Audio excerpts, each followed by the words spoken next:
안녕하십니까? 편입에 대한 모든 것, 김영뉴스의 임도환입니다. 편입에 대해 관심은 있지만 정보가 없어 어떻게 시작해야 할지 모르는 여러분들을 위한 단 하나의 뉴스. 오늘 김영뉴스에서 편입에 관한 모든 것을 알려드립니다. 편입이란 일정 자격 조건을 갖춘 수험생이 4년제 대학에 3학년으로 진학하는 것을 말합니다. 1학년으로 입학하는 신입학에 비해 편입은 3학년부터 시작하여 평균 4학기를 마치면 졸업이 가능합니다. 또한 대부분의 대학이 편입학 전형 시 학과 제한을 두지 않아 다양한 전공으로 편입학이 가능합니다. 그럼 편입의 유형은 어떤 것이 있을까요? 크게 일반 편입, 학사 편입, 특별 전형의 세 가지로 나뉩니다.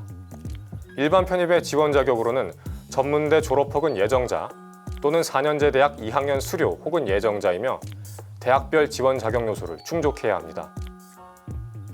학사 편입의 지원 자격으로는 학사학위 소지 혹은 예정자이며 또한 대학별 지원 자격을 충족해야 합니다. 특별 전형은 대입 특별 전형과 유사하며 각 전형별 지원 자격 요소를 충족해야 합니다. 편입이 유리한 이유는 무엇일까요? 첫 번째, 준비 과목이 적고 준비 기간이 충분합니다. 약 10여 개의 과목을 준비해야 하는 재수, 반수는 학업을 병행하면서 준비하기가 어렵습니다. 편입은 소수의 과목으로 집중적인 학업이 가능하고 준비 기간이 상대적으로 여유 있기에 성공할 가능성이 높습니다. 두 번째, 지원 횟수의 제한이 없습니다. 편입학은 전형일만 겹치지 않는다면 모든 대학에 응시가 가능합니다. 또한 같은 전형일이라도 시간만 다르다면 하루에 2개 대학도 응시할 수 있습니다. 세 번째, 상위권 경쟁자가 적습니다. 편입은 대입을 통해 상위권 대학에 합격한 수험생이 제외된 상태의 경쟁 구도이기 때문에 상대적으로 상위권 경쟁자가 적어 합격할 가능성이 높습니다. 편입생들의 궁금증을 모두 해결해드립니다. 전적대 학점 중요한가? 공인영어와 편입영어의 차이, 비동일 계열 학과 지원 가능한가? 1학년부터 준비 그리고 편입 꿀팁까지 궁금한 모든 것 편입인에서 김소연 기자가 전해드립니다. 안녕하세요. 편입인의 김소연입니다. 오늘은 어떤 학생들의 질문이 들어왔는지 키워드를 통해 살펴볼까요? 재밌는 키워드가 많은데요. 학점부터 알아볼까요? 1학년 때 공부를 잘 안 해서 학점이 2점 후반대입니다. 학과 성적이 낮은데 편입에 문제가 되진 않을까 걱정입니다.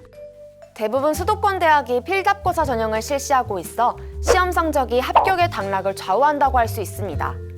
또한 대부분이 전적 대학 성적 반영 시 일정 수준의 기본 점수를 부여하고 있고 실제 반영 비율도 그렇게 높지 않습니다. 그러나 학교별로 조금씩 차이가 있기 때문에 목표 대학의 입시 정보를 꼭 확인해 보시는 것이 중요합니다. 두 번째 키워드는 공인영어 대 편입영어입니다. 안녕하세요. 공인영어와 편입영어 둘 중 어느 것으로 준비해야 할지 잘 모르겠습니다. 공인영어 전형은 지원할 수 있는 대학이 소수이고 또 고득점이 필요합니다. 편입영어 전형은 지원할 수 있는 대학이 많고 1년간 이론 정립부터 단계별 문제풀이를 통해 충분히 준비가 가능합니다. 1학년인 경우 공인영어의 점수 취득이 용이하기 때문에 공인영어 점수 취득과 편입영어의 이론을 같이 준비하시는 것을 추천드립니다. 2학년인 경우 공인영어 전형으로 지원할 수 있는 대학은 소수이고 또 합격하기 위해선 고득점이 필요하기에 오랜 기간 준비해온 게 아니라면 이론 정립과 단계별 문제풀이를 통해서 편입영어를 준비하시는 것을 추천드립니다. 세 번째 키워드는 비동일 계열입니다. 저는 현재 인문대에 재학 중입니다. 이공대학과로 편입하고 싶은데 동일 계열이 아니어도 가능한가요? 대부분 대학에서 편입 시 지원 가능 학과를 제한하고 있진 않습니다. 다만 학교별로 전공 제한이 있는 특정과가 있는데 간호학과와 미술, 음악 등 예체능 학과가 그러하니 정확한 정보는 학교별 모집 요강을 참조하시길 바랍니다. 네 번째 키워드는 1학년부터 준비입니다. 저는 1학년 학생입니다. 편입을 고민하고 있는데 1학년 때부터 준비하는 게 좋을까요? 1학년 때부터 준비를 한다면 절대적인 합승량의 우위로 편입영어와 편입수학의 선행학습이 용이합니다. 또한 논술과 전공필기, 면접 등의 다양한 전형 요소의 준비도 가능합니다. 정규 학기와 계절 학기를 이용해 1학년 시기에 최대한 많은 학점을 이수하고 2학년 시기에 최소 학점으로 편입에 집중할 수 있기 때문에 여러 전형에서 경쟁력 확보로 긍정적인 결과를 기대할 수 있습니다. 마지막 키워드는 꿀팁입니다. 이제 갓 편입 준비를 시작한 학생입니다. 아직 요령이 많이 없는데 편입을 위한 꿀팁 같은 게 있을까요? 지금부터 편입 꿀팁 시작합니다. 다들 주목해주세요. 첫 번째로 자연계열의 증가입니다. 아직 지원학과를 정하지 못한 분들은 자연계열의 모집 인원이 계속 증가하고 있으니 원하는 학교에 나에게 맞는 자연계열의 학과를 알아본다면 합격률은 더 올라가겠죠. 두 번째로 인서울과 함께 국공립대학입니다. 국공립대학의 모집 인원은 전년 대비 6.1%가 증가했고 경쟁률은 인서울대학 대비 6분의 1 수준을 보이고 있습니다. 인서울대학과 함께 국공립대학도 같이 알아보면 좋겠습니다. 마지막으로 실전 감각을 길러라입니다.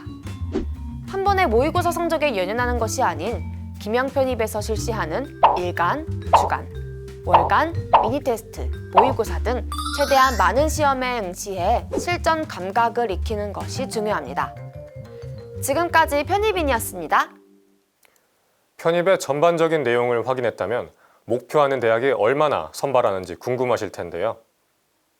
2018년도 대학별 모집 인원을 바탕으로 대학간 날씨 알아보겠습니다.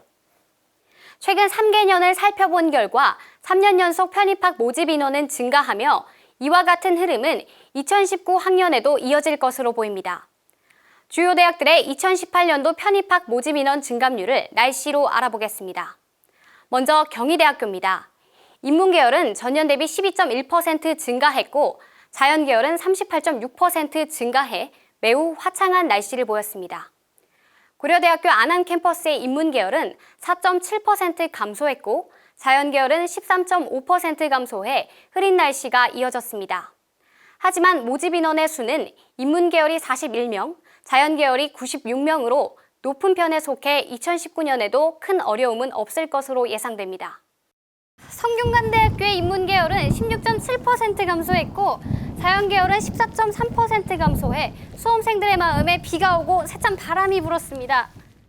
연세대학교의 인문계열은 27.3% 감소했고 자연계열은 42.1% 증가했습니다. 일교차가 크게 벌어지니 인문계열을 준비하는 수험생은 더욱 철저히 준비하셔야겠습니다. 한양대학교의 경우 인문계열은 12.2% 증가했고 자연계열은 22.5% 증가해 매우 맑았습니다. 2019년도에도 티끌 한 점 없는 깨끗한 날씨가 이어질 것으로 보입니다. 탄탄한 기본기와 꾸준한 노력이 있다면 모두 화창하고 맑은 합격의 결과를 이루실 것으로 보입니다. 지금까지 대학가 날씨의 안명진이었습니다. GP직이면 100점 100승입니다. 오늘 전해드린 기명 뉴스를 통해 궁금하셨던 점은 모두 해결되셨나요? 더 많은 내용은 기명 편입 홈페이지에서 만나보실 수 있습니다. 편입에 대한 모든 것, 지금까지 기명 편입의 기명 뉴스였습니다. 감사합니다.